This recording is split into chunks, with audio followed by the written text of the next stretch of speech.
নাবালেগ সন্তানের ইতিকাফের মাসআলা। ইতিকাফের জন্য বালেগ শর্ত নয়। নাবালেগ যিনি ওযু গোসল তায়াম্মুম পাক পবিত্রতার মাসআলা জানে, বুঝে, শিখছে, ওই নাবালেগ সন্তান ইতিকাফ থাকলেও জায়েজ হবে, সহিহ হবে। তারপরের মাসআলা টাকার বিনিময়ে ইতিকাফ। অনেক জায়গার মধ্যে ইতিকাফ থাকি, টাকা নেই, কেউ নাই। এবার ওনাকে বলছে কিছু টাকা দিবে, উনি ইতিকাফে বসছে, বেচারা গরিব মানুষ কি করবে? এবার ওনারে সবাই জোর করে বসাই দিছে, ইতিকাফ আছে। এবার ঈদের আগের দিন ওনারে কিছু বকশিশ দেয়, ইতিকাফ বাবদ ওনাকে কিছু হাদিয়া দেয়, এটা জায়েজ নাই। ইতিকাফ বেচা কিনা জায়েজ নাই। তো ইতিকাফ এটি পণ্য না। কয়েক জায়গার মধ্যে টাকা নেওয়া জায়েজ নাই। জানাজা পড়াই, জানাজার ইমামতি করি, টাকা নেওয়া জায়েজ নাই। ইতিকাফ থাকি, টাকা নেওয়া জায়েজ নাই।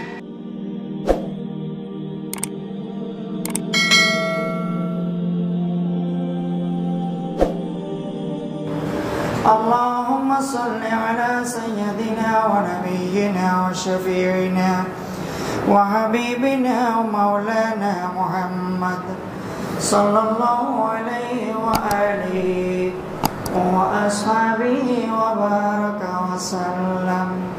لا إله إلا الله.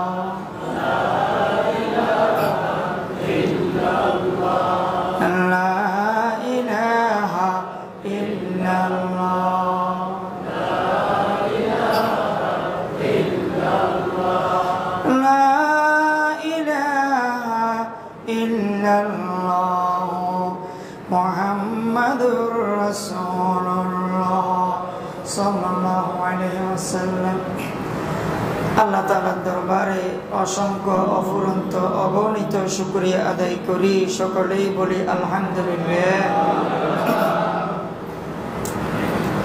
ইতিকাফ সম্পর্কে আলোচনা করব ইনশাআল্লাহ। এরপর শবে কদর সম্পর্কে আমাদের করণীয় ও বর্জনীয় নিয়ে আলোচনা করব ইনশাআল্লাহ। ইতিকাফ অর্থ অবস্থান করা। আল্লাহর ঘর মসজিদে পুরুষের অবস্থান করা, ঘরে বাসায় মহিলাদের ইতিকাফের নিয়তে অবস্থান করা, এটিকে ইতিকাফ বলে। মিশকাত শরীফের একটি হাদিস ইবনে আব্বাস রাদিয়াল্লাহু তাআলা আনহু থেকে বর্ণিত, রাসূল করিম সাল্লাল্লাহু আলাইহি ওয়াসাল্লাম ইরশাদ করেন, ইতিকাফকারী যাবতীয় গুনাহ থেকে মুক্ত থাকে এবং ইতিকাফকারীর জন্য ওই পরিমাণ সওয়াব লেখা হয় যে পরিমাণ সওয়াব অন্যান্য আমলকারীদের জন্য লেখা হয়। সুবহানাল্লাহ। যেমন বেশিরভাগ মানুষ ইতিকাফ থাকে না, তারা পরিবারের জন্য বাজার করে সওয়াব পায়, তারা বাহিরে দান সদকা করে সওয়াব পায়, তারা অনেক ইবাদত বাহিরে করতে পারে। এই ইবাদতগুলোর সওয়াব ইতিকাফকারী মসজিদে যারা ইতিকাফ আছেন তারাও ওই আমলগুলোর সওয়াব পাবেন। সুবহানাল্লাহ। ইতিকাফ তিন প্রকার: নফল, সুন্নাত, ওয়াজিব। নফল ইতিকাফ 5 ওয়াক্ত নামাজে যে ইতিকাফ এর নিয়ত করা হয়, 5 মিনিট, 10 মিনিট, 15 মিনিট, 20 মিনিট, আধা ঘন্টা, এরকম আমরা 5 ওয়াক্ত নামাজ পড়ার জন্য মসজিদে প্রবেশ করি, তখন ইতিকাফের নিয়ত করি। এটিকে বলা হয় নফল ইতিকাফ। এই নফল ইতিকাফের জন্য রোজা শর্ত নয়, যেহেতু 5 ওয়াক্ত নামাজ পড়ার জন্য আমরা মসজিদে প্রবেশ করি। কোনো ব্যক্তি যদি 5 ওয়াক্ত নামাজ পড়ার জন্য মসজিদে প্রবেশ করার সাথে সাথে ইতিকাফের নিয়ত করে, ওই ব্যক্তি বসে থাকলেও ইতিকাফের নিয়ত করার কারণে তার আমলনামায় অসংখ্য নফল ইবাদতের সওয়াব যোগ করা হবে। সুবহানাল্লাহ। তাহলে মসজিদে প্রবেশ করার সাথে সাথে আমরা নফল ইতিকাফের নিয়ত করব। এই নফল ইতিকাফের জন্য রোজা শর্ত নয়, এটি যে কোনো সময় এই ইতিকাফ, নফল ইতিকাফ এর নিয়ত করা যায় এবং 5, 10, 15, 20 মিনিট, আধা ঘন্টা, 1 ঘন্টার জন্যও এই নফল ইতিকাফ জায়েজ। 2 নম্বর সুন্নত ইতিকাফ, যেটিকে বলা হয় সুন্নতে আলাল কিফায়া, অর্থাৎ এলাকার একটি মসজিদে, যে মসজিদে 5 ওয়াক্ত নামাজ জমাতে আদায় করা হয়, ওই মসজিদে যদি একজনও ইতিকাফ না থাকে পুরো এলাকাবাসী গুনাহগার হবে। যদি কমপক্ষে একজন ইতিকাফ থাকে তাহলে পুরো এলাকাবাসী গুনাহ থেকে বেঁচে যাবে। এজন্য যারা ইতিকাফ থাকেন তাদেরকে উৎসাহ দিবেন, প্রেরণা দিবেন যে আপনি ইতিকাফ থেকেছেন, আমি থাকতে পারিনি, আপনি আমার জন্য দোয়া করিয়েন। যারা ইতিকাফ থাকে তাদের দোয়া কবুল হয়। আর যারা ইতিকাফ থাকে মসজিদে, তারা যে শবে কদর পায় এর মধ্যে কোনো সন্দেহ নাই। সুবহানাল্লাহ। কারণ শবে কদর 21শে রমজান, 23শে রমজান, 25শে রমজান, 27শে রমজান, 29শে রমজান, যে কোনো একটি বেজোড় রাতেই তো শবে কদর। যদিও শবে কদর বা লাইলাতুল কদর 27শে রমজান দিবাগত রাতে আমরা পালন করে থাকি অধিকাংশ মানুষ, কিন্তু হাদিসের ভাষায় যে কোনো একটি বেজোড় রাতেই শবে কদর, লাইলাতুল কদর হবে, আসবে। তাই যারা ইতিকাফ থাকে তারা যেহেতু রমজানের শেষ 10 দিনই ইবাদত করার সুযোগ পায় মসজিদে, তাই তারা যে শবে কদর পায় এর মধ্যে কোনো সন্দেহ থাকে না। তাই যারা ইতিকাফ থাকে তাদের সাথে দেখা করবেন, দোয়া নিবেন, প্রেরণা দিবেন, উৎসাহ দিবেন। ইতিকাফকারীর দোয়া আল্লাহ তাআলা কবুল করেন। কয়েকটি সময় কয়েকটি মানুষের দোয়া আল্লাহ তাআলা কবুল করেন। সন্তানের জন্য মাতা পিতার দোয়া আল্লাহ তাআলা কবুল করেন। মুসাফিরের দোয়া আল্লাহ তাআলা কবুল করেন। মজলুম ব্যক্তির দোয়া আল্লাহ তাআলা কবুল করেন। এই কয়েক শ্রেণীর মানুষের দোয়া আল্লাহ তাআলা কবুল করেন। আর কয়েকটি সময় আছে আল্লাহ তাআলা দোয়া কবুল করেন, যেমন নিশিরাতে তাহাজ্জুদ পড়ে যদি দোয়া করা হয় আল্লাহ তাআলা কবুল করেন। খতিব সাহেব যখন 2টো আরবি খুতবা দেয়, জুমায় 2টা আরবি খুতবা দেয়, ওই 2 খুতবার মাঝখানে কয়েক সেকেন্ড বসে, ওই কয়েক সেকেন্ডের মধ্যে যে দোয়া করা হয় ওই দোয়া আল্লাহ তাআলা কবুল করেন। সুবহানাল্লাহ। এই জন্য খতিব সাহেব যখন 2 আরবি খুতবার মাঝখানে কয়েক সেকেন্ড বসে, ওই অল্প সময়ের মধ্যে কয়েকটা দরখাস্ত দোয়া আল্লাহ তাআলার কাছে করবেন। হাত তুলে হোক না তুলে হোক, মনে মনে আল্লাহ তাআলার কাছে দোয়া করে ফেলবেন। আরেকটি সময় দোয়া কবুল হওয়া জুমার দিন আসরের নামাজের পরে মাগরিবের আগে আল্লাহ তাআলা দোয়া কবুল করেন। সুবহানাল্লাহ। তাহলে ইতিকাফ 3 প্রকার: নফল ইতিকাফ, সুন্নত ইতিকাফ। সুন্নতে আলাল কিফায়া, রমজানের শেষ 10 দিন যে ইতিকাফ থাকা হয় এটিকে বলা হয় সুন্নতে আলাল কিফায়া, সুন্নত ইতিকাফ। এই সুন্নত ইতিকাফের জন্য রোজা শর্ত। যেহেতু রমজানের শেষ 10 দিন ইতিকাফ থাকা হয়, রোজা তো থাকতেই হবে। রোজা না থাকলে ইতিকাফ সই হবে না। আরেকটি ইতিকাফ আছে ওয়াজিব ইতিকাফ। ওয়াজিব ইতিকাফ অর্থ আল্লাহ আমার এই কাজটা পূরণ হলে, এই আশাটা পূরণ হলে আমি এতদিন ইতিকাফ থাকবো, এরকম মান্যত করছে, এরকম সংকল্প করছে। আল্লাহ তাআলা তার মনের আশা, তার কাজটা পূরণ করেছেন, তাহলে মান্যত অনুযায়ী তার ইতিকাফ থাকতে হবে। এটি ওয়াজিব ইতিকাফ। এই ওয়াজিব ইতিকাফের জন্যও রোজা থাকতে হবে, রোজা শর্ত। রমজানের শেষ 10 দিন সুন্নত ইতিকাফের জন্যও রোজা থাকতে হবে, শর্ত। নফল ইতিকাফের জন্য রোজা শর্ত নয়। তাহলে ইতিকাফ আমরা কয় প্রকার পেলাম? 3 প্রকার। রমজানের শেষ 10 দিন যারা ইতিকাফ থাকেন, এটা কি ইতিকাফ? সুন্নত ইতিকাফ। 5 ওয়াক্ত নামাজের সময় মসজিদে আমরা ঢুকি, ইতিকাফের নিয়ত করি, এটি কি ইতিকাফ? নফল। আর এটি আছে ওয়াজিব ইতিকাফ, এটি মান্নতের ইতিকাফ। ইতিকাফের কিছু শর্ত আছে। যে মসজিদে ইতিকাফ থাকা হবে, ওই মসজিদে 5 ওয়াক্ত নামাজ জামাত সহকারে কন্টিনিউ থাকতে হবে, পড়তে হবে। তারপর ইতিকাফের নিয়তে মসজিদে অবস্থান করতে হবে, নিয়ত করতে হবে একটি ইতিকাফের নিয়ত। মনে মনে সংকল্প করাই হচ্ছে ইতিকাফের নিয়ত। আর মহিলাদের ঘরে ইতিকাফ, মহিলারা যদি ঘরে ইতিকাফ থাকে তাহলে মাসিক ঋতুস্রাব থেকে, সন্তান ডেলিভারি হওয়ার পরে নেফাস থেকে মুক্ত থাকতে হবে, সুস্থ থাকতে হবে। এগুলো ইতিকাফের শর্ত। এবার আমরা ইতিকাফ নিয়ে কয়েকটি জরুরি মাসআলার দিকে যাই। ঘরে নফল ইতিকাফ করা যাবে কিনা? মাসআলা হচ্ছে, পুরুষের ইতিকাফ মসজিদ না ঘর? পুরুষের ইতিকাফের স্থান মসজিদ, মহিলাদের ইতিকাফের স্থান ঘর। তাই মহিলারা ঘরে ইতিকাফ থাকতে পারবেন, সেটি সুন্নত ইতিকাফ হোক, নফল ইতিকাফ হোক, ওয়াজিব ইতিকাফ হোক। মহিলারা ঘরে ইতিকাফ থাকতে পারবেন, পুরুষেরা মসজিদে ইতিকাফ থাকবেন।